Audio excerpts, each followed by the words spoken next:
13 lessons I learned after graduating college from the real world that I wish I had learned earlier. The first is that you make better decisions and you learn more by assuming that you're dumber than everyone else. The reason this was something that took me a long time to learn is that when I was in college, it was all about showing how smart you were. It was about talking more in the group meetings. It was about raising your hand more in the classroom. I took that and started translating in the real world, and I realized that I didn't learn very much because I was the one talking all the time. And it only took a few times of me getting introduced to somebody. Someone would introduce us, and I would basically spend the whole time blabbering on about how great I was and how much I knew, only to find out later that this person was way above me in business and whatever things that I was pursuing at the time. And then I felt tons of shame and embarrassment about how stupid I was for doing that. I had to shift the way that I talked to new people and the way that I entered rooms. And I'll be real, I still talk probably too much. But at least being aware of that lesson as early as it could, I wish I had learned it earlier. Fundamentally, you can't learn if you're talking. And so if you're trying to learn, then not talking is the first requisite for doing that. And if you want to make better decisions, then you need to learn. This was a big epiphany I had. I got introduced once to somebody. I was walking peripherally after I had left, and somebody else went up to them and was like, "Do you know who that guy is?" And in that moment, I realized that my positioning was now sky high because I didn't have to be the one to say it. The idea that I realized was, how can I get other people to edify me? Because what I had to allow people to do was to make the same mistake that I used to make, which is that someone young, someone inexperienced, someone less aware, whatever, would come up and then start posturing themselves and blathering on about everything that they're doing.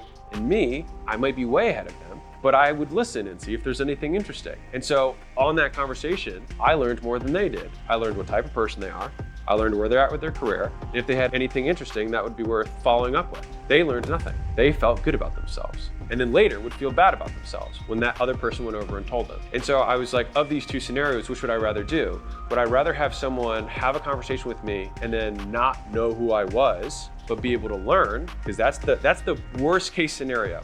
Or would I rather blather on, learn nothing? Either I am above them and then they're like, well, fuck that guy, he brags, or I'm below them and I'm the moron. So I stopped doing that. So that was lesson number one. Lesson number two was that the hardest respect to earn is one's own. What I realized, and this was something that was really hard for me, is that I had a pretty bad reputation in the very beginning of my college career and all of my high school career. And it was because I drank too much, I was irresponsible, I slept around a lot, and I wasn't representing the type of person that I wanted to be. And so I felt ashamed of the behaviors that I did, but I didn't change them. And so it was only through a conversation I had with my father where I said, how do I change my reputation? How do I get these people to stop saying this stuff? And I thought there was some like PR marketing angle that I could take, that I could control the narrative. And he said, why don't you stop being a piece of shit? And he said that in his own words. And I was like, that can't be it. I'll figure out a way. When parents talk to kids, they're listening, but they're not listening. That really stuck with me, and I started thinking about it. And so I said, like, well, if I wanted to be somebody who was respectable, what would I do? And so then I tried to start acting in that way to be someone whose respect, my own, I would earn. And so when I started doing that, nothing changed externally. People still treated me like I was a piece of shit, and they were probably right. But my behavior began to change, and then slowly,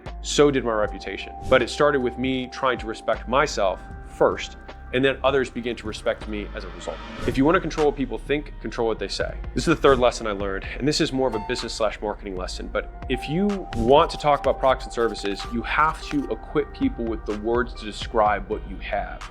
Because otherwise you're asking them to solve the problem of how to describe your business. And if right now you can't even figure out how you're going to describe your business and you own the darn thing, how do you expect them to do it in a half second when they're telling their friend? And so this is really about equipping people with simple language so they can communicate what you do. So for example, at acquisition.com, the mission when I started the business was to document and share the best practice of building world-class companies. Most people don't know what that means. And so I have now, and we probably will shift the language to make real business education available to everyone. They functionally mean the same thing, but giving people the words to describe it in a way that they understand allows me to give them words that they can explain to somebody else. You get more out of reading one book that's great 5 times than out of reading 5 mediocre books. I don't read many books. And what I mean by that is I buy lots of books. I skim most of them and quickly realize that it's not worth reading. And so then I toss them aside, because just because someone wrote a book doesn't mean you need to finish it. It has nothing to do with you. It means that they didn't organize it well. I have found that books that are older in general tend to be better because the reason the person wrote it was a different intention. They wrote it because they wanted to transmit knowledge to the next generation. Whereas the people who write books now are either writing them for money, writing for notoriety, or writing them to sell other shit. If you find books where the author is actually writing because they want to convey knowledge to the next generation, those tend to be better books in my experience, because the intent is to actually teach, not to persuade. Slight difference. When you do find those gems, I have realized that if I read something once, end to end, I still don't know it yet. I will read a book 2 times, 3 times, 4 times, 5 times until I can teach the book when I feel like it is worth learning. And then once I have like squeezed the book for everything that it has to the point where I can convey the message to somebody else, like I can teach the concepts of the book, which is something that I've done many times. I'll actually make a presentation on the book so that I can wrap my own frameworks around how I can remember it. That's where a lot of these frameworks come from, is because it's me trying to make sense of the world in a way that I can remember. If your behavior doesn't change as a result of reading a book, then it means you've learned nothing, which means it was a waste of time. And many people who read books are just wasting their time because their behavior doesn't change. And so I consolidate. Once I find something that's good, I plug everything I possibly can into it and suck the juice out of it so that I can change my behavior as a result, which comes from the frameworks and how I think about it. How deeply do you understand the knowledge of the book? There's a handful of books that if you just did them for the rest of your life, you would win. Because if you just did How to Make Friends and Influence People and you put it into your DNA, you would be successful. Number 5 is that most champions do not have something that you do not. They lack something that you have. It's a different thought process. Because if all of us have the exact same hours per day, it means that they're allocating their time differently. Many times, they eliminate things that you are still doing.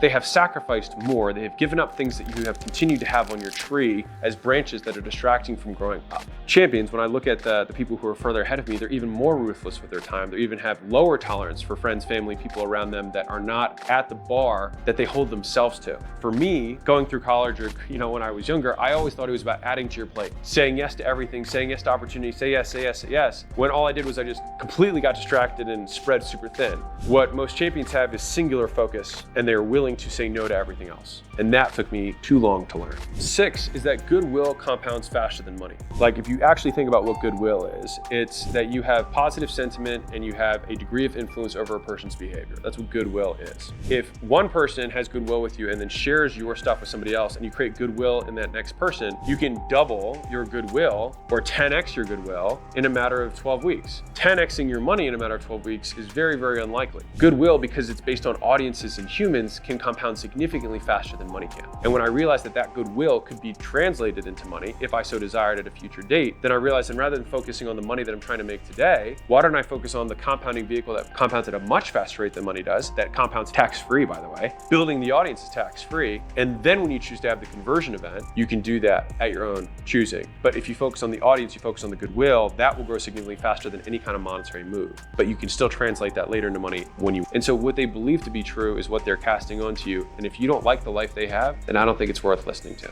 8, extraordinary accomplishments come from doing ordinary things for extraordinary periods of time. This is just me speaking about me, but when I was younger, my action showed that I was more impatient. I always was willing to sacrifice what I had today to get the quick buck. I was shifty like that because I just thought that was how it worked. I thought there was some shortcut I didn't know about. And I would see the guys on stages being like, this is what we do the basics, and we do a lot of it. I was like, they're just trying to hold the secrets back. And I'm here to tell you that that is not true. Like, I wish I could go and shake my college self and be like, if you do one thing for a very long period of time, you will get very good at it and it will compound onto itself. And maybe I would listen to me. If future self showed up in my living room now, I would totally listen to him. But you know what I mean? And so I can't do that. So the next best thing I can do is try and shake you by the collar. The thing that makes the action extraordinary is the commitment to it, not the nature of the action itself. Working out and doing reps is not extraordinary. If you saw one set of a workout from me at the gym, you wouldn't think, oh, this guy is amazing.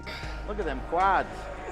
It's the fact that you do it for 20 straight years is what compounds on itself. If you listen to one guy make one phone call, you listen to one Major League Baseball player, one at bat, nothing about that is extraordinary. It's the dedication to doing it over and over and over and over again, despite feeling like there's better opportunities, despite people approaching you with new and exciting things, but saying that you're committed to the original vision you had and that reality has not changed in such a way that your need to beliefs are no longer true. You said, I believe that X, Y, and Z is true. And as long as that remains to be true, then I will continue on this path for an extraordinary period of time. And that, not the action itself, but your commitment to the action is what makes someone extraordinary. 9, if it's worth doing, it's worth doing well. This is a really great saying. I shortcutted so much stuff when I was younger. I just wanted to get it done, rather than doing it well. There's kind of 2 ways you can take the saying, which is why I like it so much, is that if it's worth doing, it's worth doing well. Because many times I was doing things that were not worth doing. I didn't have the time to do things well because I was doing so many things that were not worth doing. The first criteria is, what problem are we solving?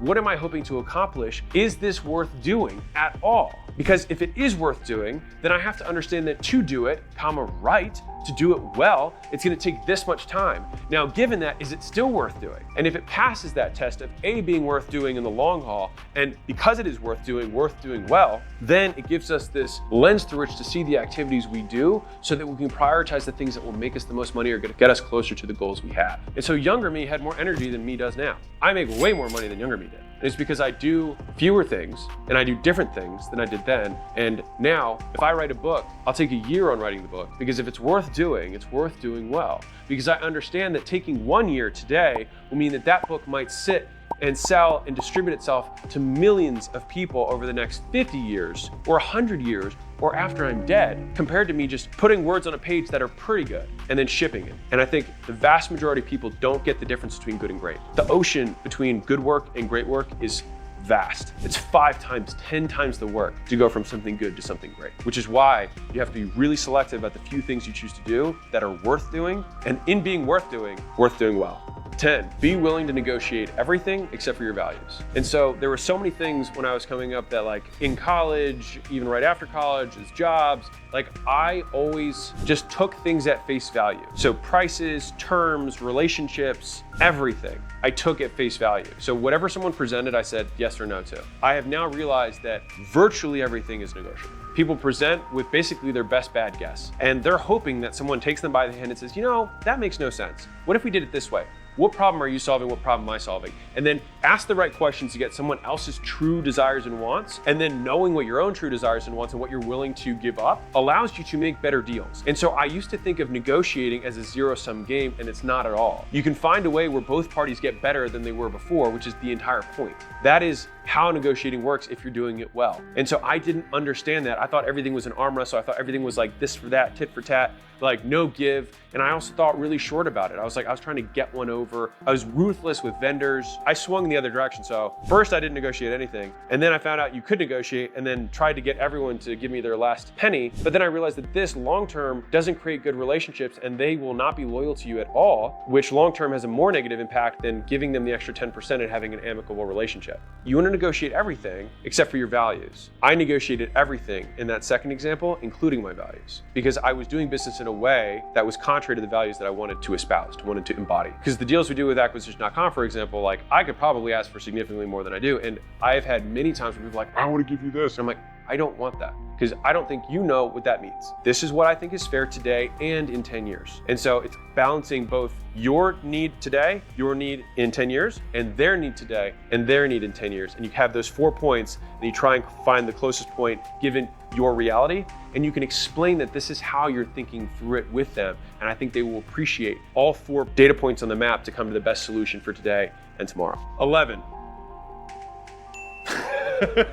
Humility. This is a big one because I want to be a different voice on this, because I have heard all over the internet recently people saying humility is stupid. If you looked up what the word means, you wouldn't want to be it. Because if you look it up on Google, it says thinking less of oneself. This is why looking and defining terms is important, because if you look at Merriam-Webster, for example, it's lack of pride or arrogance. I don't think people would say you wouldn't want that. I was like, no, I think people are okay not being prideful or arrogant. I think that's okay. But even more so, and the definition that I have taken on, it's probably true for girls, but I can't speak to that. If you want to gain status, the way you do it is by sacrificing more for the group than everyone else does. If you want to gain status in a company, you give more to the company than anyone else does, more than the company gives you back. Because what do? They reward that behavior.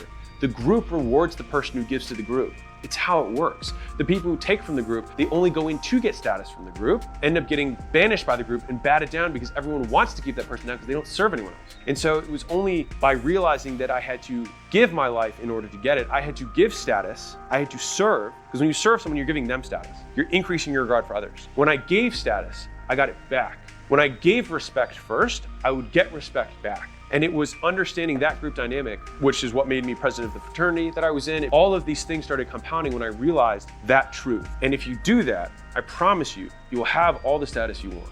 12.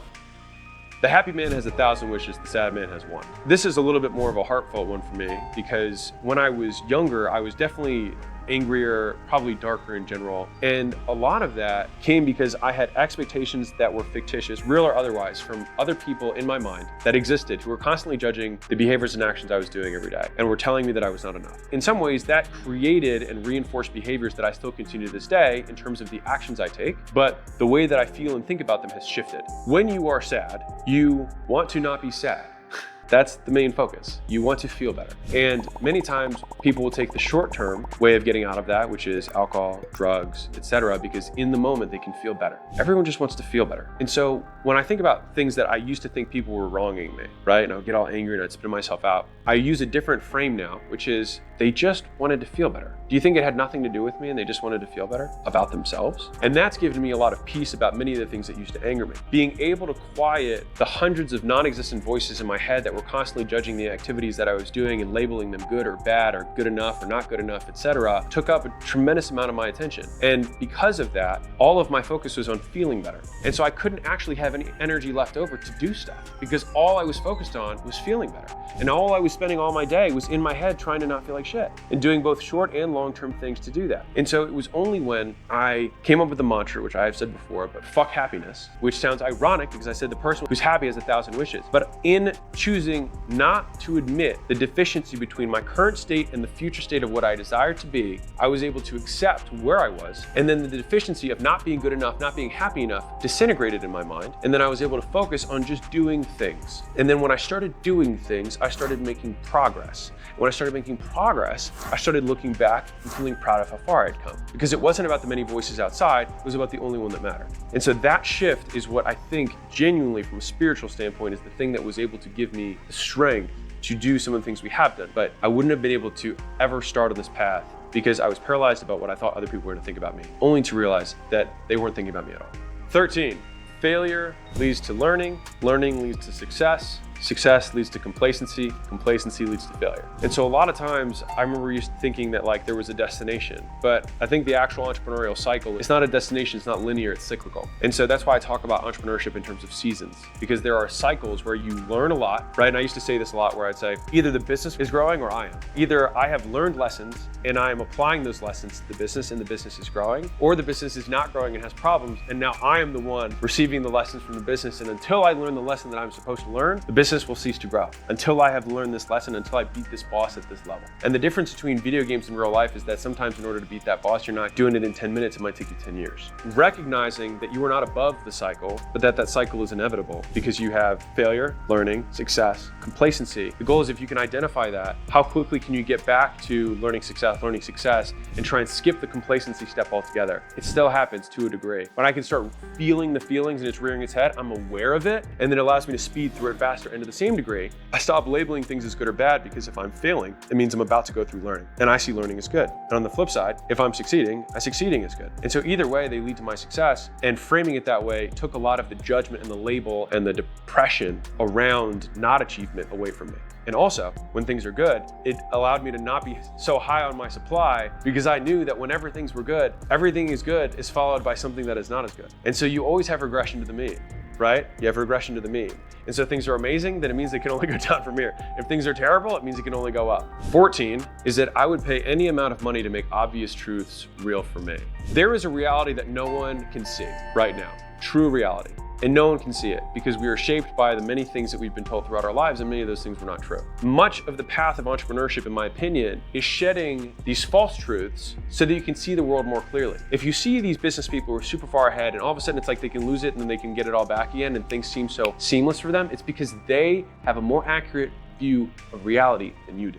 And so imagine trying to hit a target with a blindfold on. You're just gonna keep missing and keep missing and keep missing. Now imagine there's a guy next to you who's got a blindfold on too, but it's clear and he's just nailing it. And you're like, what the hell? I'm doing the same thing with my wrist. I'm doing, I've got all this technique down. It's simply because he sees the target and he sees all the environment around it more clearly than you do. And for me, the whole concept of ignorance tax and ignorance debt has been one that I've taken with me for life. And I actually heard this, a speaker said this on stage, and he was actually using it as a close for the audience. He said, how much is not making $1 million a year costing you? He's like, well, if you make $50,000 a year right now, he said it costs you $950,000 a year to not know how to make $1 million. And I thought about that and I was like, shit.